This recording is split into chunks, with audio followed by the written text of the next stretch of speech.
Welcome to ഡെറിൻ്റെ season 1 കണ്ടു. അന്യായം ശരിക്കും പറഞ്ഞാൽ സ്ട്രേഞ്ചർ തിങ്സ്, ബട്ട് കുറച്ചുകൂടി ഒരു ബ്ലഡി അല്ലെങ്കിൽ കുറച്ചും കൂടി ഒരു ഗോറി ആയിട്ടുള്ള സ്ട്രേഞ്ചർ തിങ്സ്. അതാണ് ഇറ്റ് വെൽക്കം ടു ഡെറി. സത്യം പറഞ്ഞാൽ ഇക്കൊല്ലം ഞാൻ കണ്ട സീരീസിൽ വെച്ചിട്ട് വൺ ഓഫ് ദ ബെസ്റ്റ് എന്ന് വേണം പറയാം. ഇക്കൊല്ലം എന്നല്ല, ഒരു മിനിമം ഒരു 10-50 സീരീസ് കണ്ട എക്സ്പീരിയൻസ് പറയുന്നതാണ് one of the best horror series ever എന്ന് വേണം പറയാം. ഇത് ഹൊററിൻ്റെ ഒരു വേറൊരു തലം നമുക്ക് കാണിച്ചു തരും. നമ്മളെ രാഹുൽ സാദശേൻ്റെ DSR രാവിലെ പോയി കണ്ട് അന്ന് നൈറ്റാണ് ഞാൻ ഈ സീരീസ് സ്റ്റാർട്ട് ചെയ്യുന്നത്. DSR ഹൊറപ്പടായിട്ടും എനിക്ക് ആ പടത്തിൽ വലുതായിട്ട് പേടിക്കാനോ അങ്ങനെയൊന്നും ഉണ്ടായിട്ടാ. പക്ഷേ അവരുടെ ഒരു അപ്രോച്ച് എനിക്ക് ഭയങ്കരമായിട്ട് ഇഷ്ടപ്പെടുന്നു. കാരണം എന്ന് വെച്ചാൽ നമ്മൾ ഈ യൂഷ്വലി കാണുന്ന ഹൊറപ്പടങ്ങളിൽ നിന്ന് ഭയങ്കര മാറിയിട്ടുള്ളൊരു പടമായിരുന്നത്. എന്നിട്ട് ഞാൻ വീട്ടിലെത്തി കണ്ടതാണെങ്കിലോ വെൽക്കം ടു ഡെറി. ഫസ്റ്റത്തെ എപ്പിസോഡിൽ തന്നെ ഇവർ കാണിക്കുന്ന ആ ഒരു ബ്ലഡും വയലൻസും ആ ഒരു മേക്കിംഗ് പാറ്റേണും എല്ലാം ഭയങ്കര സൂപ്പറായിരുന്നു. പ്രത്യേകിച്ച് ഇവരൊരു പ്രൊഡക്ഷൻ ഡിസൈൻ നല്ല വെടിപ്പായിട്ട് ഇവർ ആ ഒരു പീരീഡിനെ കാണിച്ചു തരുന്നുണ്ട്. ഈ സീസൺ 1 നടക്കുന്നത് 1962 ആ ഒരു കാലഘട്ടത്തിനെ കറക്റ്റായിട്ട് കാണിച്ചു തരുന്നുണ്ട്. ഇനി അടുത്ത സീസണിൽ ഇതിനേക്കാളും കൂടുതലും പ്രൊഡക്ഷൻ കാണാനാവുമെന്ന് എനിക്ക് തോന്നുന്നു. അതായത് സീസൺ 2 ഇനി നടക്കുന്നത് 1935 സീസൺ 3 നടക്കുന്നത് 1908 അതായത് ഇനി പാസ്റ്റിൽ നടന്ന സംഭവങ്ങളാണ് നമുക്ക് സീസൺ 2 സീസൺ 3 കാണാൻ പറ്റുന്നത്. ഇതിലത്തെ മെയിൻ ക്യാരക്ടേഴ്സ് മൊത്തം കുട്ടികളാണ്. കുറേ വർഷങ്ങളായിട്ട് എക്സ്പീരിയൻസിലെ ആക്ടേഴ്സിനെ പോലെയാണ് ഇതിലത്തെ കുട്ടികൾ തന്നെ അഭിനയിക്കുന്നത്. പിന്നെ ഇതിലത്തെ ഒരു തലവർട്ടപ്പനുണ്ട്, ബിൽ സ്കാർസ്ഗാർഡ്. നിങ്ങൾക്ക് അറിയാലോ, ഈ പെന്നി വൈസ് എന്ന് പറഞ്ഞ ക്യാരക്ടറിനെ ഐക്കോണിക് ആക്കിയത് ഈ ബിൽ സ്കാർസ്ഗാർഡാണ്. ഈ പെന്നി വൈസ് എന്ന് പറഞ്ഞാൽ ഈ ഡാൻസിങ് ക്ലൗണാണ് നമ്മളെ മുന്നിലേക്ക് ഇത്രയും വെടിപ്പായിട്ട് എത്തിക്കുന്നത് ഈ ഒറ്റ ഒരാൾ കാരണമാണ്.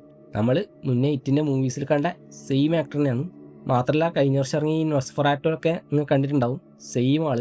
എനിക്ക് തോന്നിയിട്ടുണ്ട് നമ്മൾ ഈ അയൺമാനെയും വൂൾവറിനൊക്കെ വേറൊരാൾക്ക് റീപ്ലേസ് ചെയ്യാൻ പറ്റില്ല. അതായത് RDJ അല്ലാണ്ട് വേറൊരാൾക്ക് അയൺമാനെ റീപ്ലേസ് ചെയ്യാൻ പറ്റില്ല, അല്ലെങ്കിൽ വോൾവറിനെ ആവാൻ വേണ്ടിയിട്ട് ഹ്യൂ ജാക്ക്മാൻ അല്ലാണ്ട് വേറൊരാൾക്ക് പറ്റൂല, അങ്ങനെയൊക്കെ പറഞ്ഞു വെക്കല്ലേ. പക്ഷേ നമ്മൾ മറന്നു പോന്ന എന്നാൽ അത്ര ഐക്കോണിക് ആയിട്ടുള്ള ഒരു ക്യാരക്ടറാണ് ഈ പെന്നി വൈസ്. എനിക്ക് തോന്നിയില്ല വേറൊരാൾക്ക് ഇതേപോലെ ഈ ക്യാരക്ടറിനെ അവതരിപ്പിക്കാൻ പറ്റുന്നു. സത്യം പറഞ്ഞാൽ ഈ ക്യാരക്ടറിന് വേണ്ടിയിട്ടുണ്ടാക്കിയ ആളെന്ന് തോന്നുന്നു ഈ ബിൽ സ്കാർസ്ഗാർഡ്. അത്ര കിടലാണ്. ഈ ക്യാരക്ടർ ചിരിക്കുന്ന ഒരു ചിരിയൊക്കെ ഉണ്ട്. അതൊക്കെ എനിക്കൊന്നും അയാൾക്കല്ലാണ്ട് വേറൊരാൾക്കും അങ്ങനെ ആക്ട് ചെയ്യാൻ പറ്റുമെന്ന് എനിക്ക് തോന്നില്ല. നമ്മൾ പണ്ട് ഈ ജോക്കറിൻ്റെ കാര്യമൊക്കെ പറയില്ലേ, അതായത് പണ്ട് ഹീത്ത് ലെഡ്ജർ ജോക്കറിന് വേണ്ടി ആക്ട് ചെയ്ത് തരാൻ പറയില്ലേ, born to play the character, അത് തന്നെയാണ് ഇടിയും പറയല്. പിന്നെ ഈ സീരീസിൽ ഏറ്റവും കൂടുതൽ വൈറലായത് നിങ്ങൾക്ക് അറിയാലോ, ഇതിൻ്റെ ഇൻട്രോ സോങ് ആണ്. അത് വേറൊരു ഐറ്റം തന്നെയാണ്.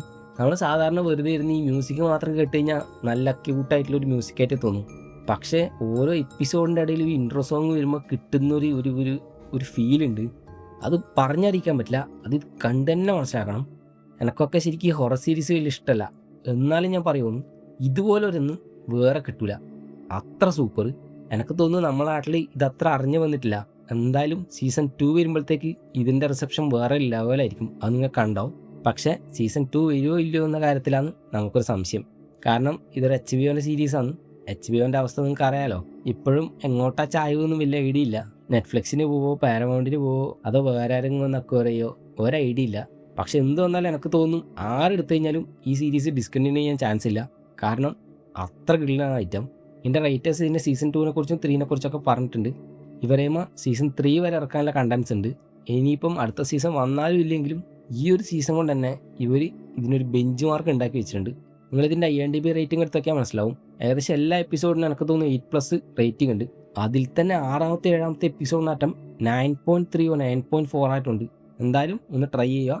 പറ്റുവാണെങ്കിൽ വീഡിയോ ഒന്ന് ലൈക്ക് ചെയ്യുക, ഷെയർ ചെയ്യുക, നിങ്ങളുടെ എക്സ്പീരിയൻസ് കമൻറ്റ് ചെയ്യുക, ആൻഡ് ചാനലൊന്ന് സബ്സ്ക്രൈബ് ചെയ്ത് സപ്പോർട്ട് ചെയ്യുക.